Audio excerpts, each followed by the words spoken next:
दोस्तों अभी हाल ही में बहुत सारी अपडेट आई सुपर हीरो वर्ल्ड से जो कि रिलेटेड है मार्वल सिनेमैटिक यूनिवर्स से।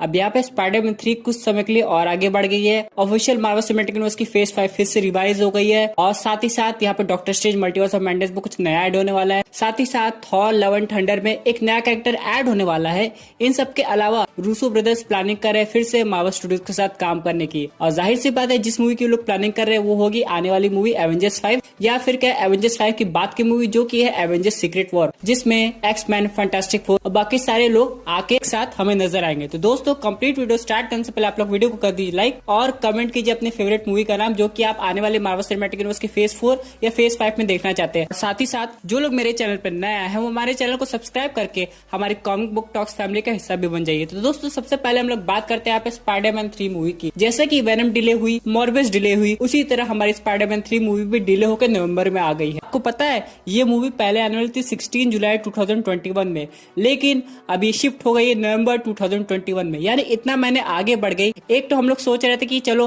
पहले हम लोग मॉर्बियस को देख लेंगे, उसके अगले मंथ वेनम को देख लेंगे, उसके बाद कुछ महीने बाद हमें स्पाइडरमैन देखने को मिलेगा। अगर हम लोग बात करें एक और मूवी की जो कि स्पाइडरमैन से कनेक्टेड है लेकिन सोनी का पार्ट है, वो है स्पाइडरमैन इनटू स्पाइडरवर्स जो कि अप्रैल 2022 में आने वाली थी, लेकिन उसको भी कुछ मंथ आगे बढ़ा के अक्टूबर 2022 कर दिया गया है। अगर हम लोग बात करें doctor strange multiverse of madness की, वो तो और ज्यादा लेट हो गई है। ये मूवी आ रही है मार्च 2022 में, यानी all together Marvel cinematic universe का फेज 4 उस समय में चला गया है जब ये फेज 5 में होना चाहिए था। अब दोस्तों चलिए थोड़ा बात कर लेते हैं हम लोग फेज 5 की।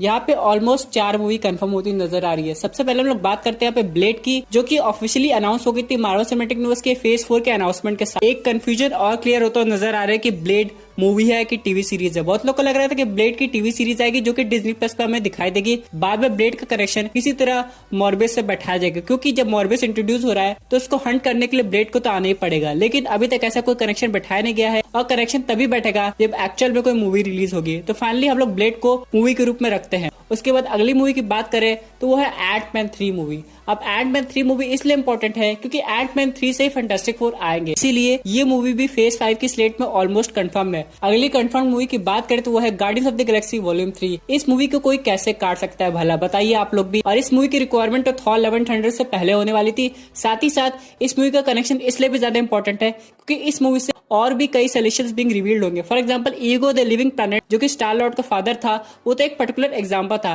लेकिन ईगो से रिलेटेड और भी बहुत सारे ऐसे सोल्यूशंस है जो कि गैलेक्सीज में इधर उधर घूम रहे हैं, और सोल्यूशन से इटर्नल्स और डेविएंट्स का डायरेक्ट कनेक्शन भी है। यानी कि ये मूवी आगे जाके इटर्नल से भी कनेक्ट हो सकती है और एवेंजर्स 5 से भी लिंक हो सकती है। इन सब के अलावा यहाँ पे थॉर भी आने वाला है, और थॉर इस मूवी में बहुत से लोगों की ओरिजिन स्टोरी दिखाई जाएगी। साथ ही साथ एक ऐसा कैरेक्टर जो कि बहुत पहले से हम लोग को दिखाया जा रहा है जो कि है एडम वॉरलॉक, वो भी इस मूवी में ऑलमोस्ट फाइनली इंट्रोड्यूस हो जाएगा। नेक्स्ट कंफर्म मूवी की बात करें जो कि फेज 5 की स्लेट में आती है वो है फैंटास्टिक फोर।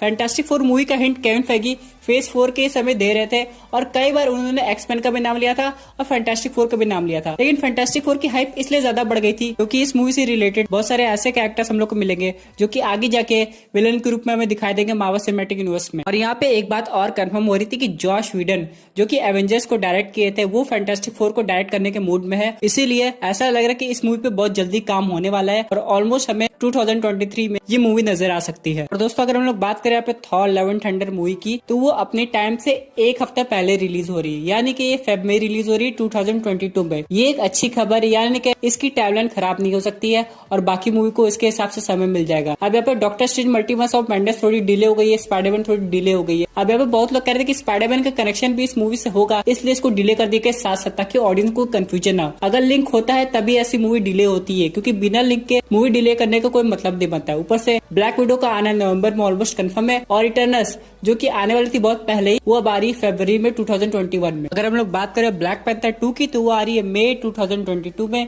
यहाँ पे ये कहा जा रहा है कि एरिक किलमोंगर वापस आ रहा है इस मूवी में, लेकिन ये कैसे पॉसिबल हो सकता है दोस्तों, क्योंकि वो तो खत्म हो चुका था पार्ट 1 में ही। और यहाँ पे अगर हम लोग बात करें विलन की कि इस मूवी में विलन कौन होगा, तो बहुत लोग कह रहे हैं नेमर होगा और कुछ लोग का कहना है डॉक्टर डूम होगा, लेकिन टेक्निकली नेमर के आने की पॉसिबिलिटी इसलिए ज्यादा है क्योंकि इटर्नल्स ब्लैक पैंथर 2 मूवी से बहुत पहले आ रही है और यहाँ पे इटर्नल्स मूवी में नेमर का ओरिजिन भी दिखाया जाएगा। यहाँ पे अटलांटिस सिटी की थोड़ी ग्लिम्स भी दिखाई जाएगी, वो सिटी कैसी दिखती थी। तो अगर इटर्नल्स मूवी में नेमर के कैरेक्टर को अच्छी तरह डिस्क्राइब कर दिया जाता है तो हमें ब्लैक पैंथर पैंथर 2 में नेमर को विलेन देखने में कोई दिक्कत नहीं होनी चाहिए। अगर हम लोग अगली मूवी की बात करें जो कि कैप्टन मार्वल 2, तो वो आ रही जुलाई 2022 में। अब यहाँ पे कैप्टन मार्वल 2 में कहा जा रहा है कि पहला म्यूटेंट इंट्रोड्यूस होगा, साथ ही साथ यहाँ पे स्क्रल्स का और ज्यादा इंपॉर्टेंट रोल होने वाला है। इन सब के अलावा स्क्रल्स से रिलेटेड एक और स्पीशीज होगी जो कि स्क्रल्स जैसी शेप शिफ्ट कर सकती है, लेकिन स्क्रल्स से ज्यादा खतरनाक है, जो कि अगली सीक्रेट इन्वेजन मूवी में आ सकती है। और यहाँ पे कैप्टन मार्वल की पावर्स को और देखा जाएगा कि वो एक्चुअली में कितनी ज्यादा पावरफुल है। यहाँ पे एक और कैरेक्टर का इंट्रोडक्शन बहुत जल्द से जल्द हो जाना चाहिए, जो कि है नोवा। नोवा का इंट्रोडक्शन या तो कैप्टन मार्वल 2 में हो जाए, क्योंकि कैप्टन मार्वल स्पेस से बिलोंग करती है,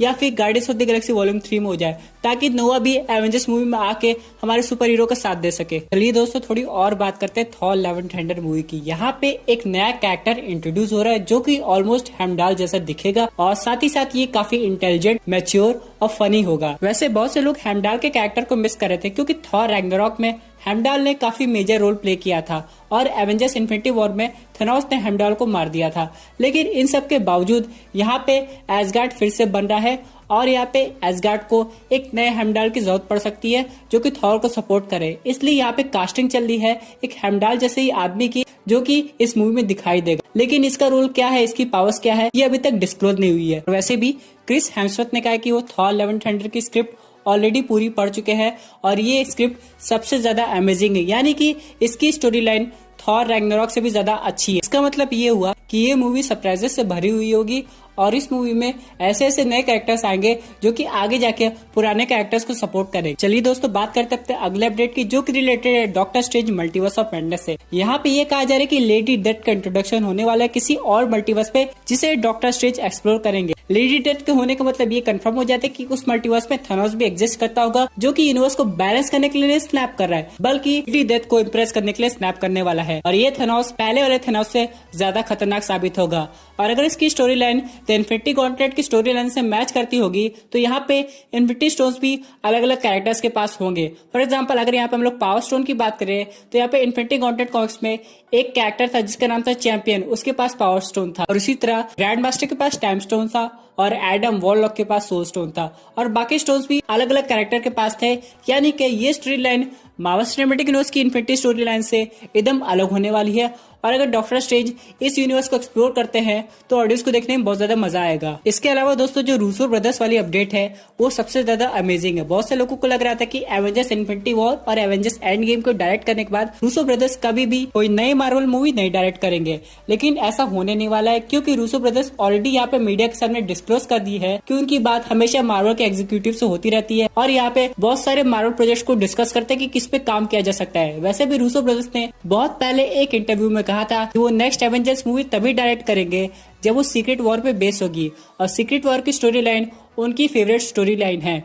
अब यहाँ पे सीक्रेट वॉर की पॉसिबिलिटी तभी बनेगी जब और भी कैरेक्टर्स आएंगे, यानी कि केविन फेगी प्लान कर रहे हैं कि कैसे रूसो ब्रदर्स के अकॉर्डिंग एक मूवी सेटअप की जाए, जिसे देखने के लिए ऑडियंस की हाइप एवेंजर्स एंड गेम से भी ज्यादा हो जाए, क्योंकि सीक्रेट वॉर में एक नहीं कई कैरेक्टर्स इन्वॉल्व होंगे जो कि अपनी अपनी स्टोरी लाइन से मल्टीवर्स को जोड़ के एक नए यूनिवर्स को क्रिएट करेंगे। तो ये तो सारी अपडेट हो गई, लेकिन अभी भी बहुत से लोगों के माइंड में ये डाउट है कि क्या डेडपूल 3 मार्वल सिनेमैटिक यूनिवर्स की फेज 5 की लिस्ट में है कि नहीं है। अगर 2023 में डेडपूल अनाउंस नहीं हो रही है तो क्या 2024 में अनाउंसमेंट का पॉसिबिलिटी है? क्या कोई ऑफिशियल अपडेट आया है इस मूवी से रिलेटेड? दोस्तों, मैं आपको बताना चाहता हूँ कि डेडपूल 3 का अभी तक कोई ऑफिशियल अपडेट नहीं आया। हाँ, उसकी प्लानिंग चली कि कैसे डेडपूल को इस यूनिवर्स में इंट्रोड्यूस किया जाए, लेकिन मूवी पे अभी तक काम नहीं हुआ। वैसे भी Ryan Reynolds already Marvel studios के साथ बात कर ली, इसलिए हम लोग को इससे रिलेटेड एक अपडेट बहुत जल्दी सुनने को मिलने वाली है। इन सब के अलावा इनक्रेडिबल हल्क की सोलो मूवी की भी चांसेस है मार्वल सिनेमैटिक यूनिवर्स के फेज 5 में, लेकिन अब उस चीज को टीवी सीरीज के रूप में दिखाने की प्लानिंग चल रही है, क्योंकि हल्क की लाइफ इतनी ज्यादा इंपॉर्टेंट है कि उसको ऑडियंस अभी तक देख नहीं पाई है। अगर टीवी सीरीज की बात करें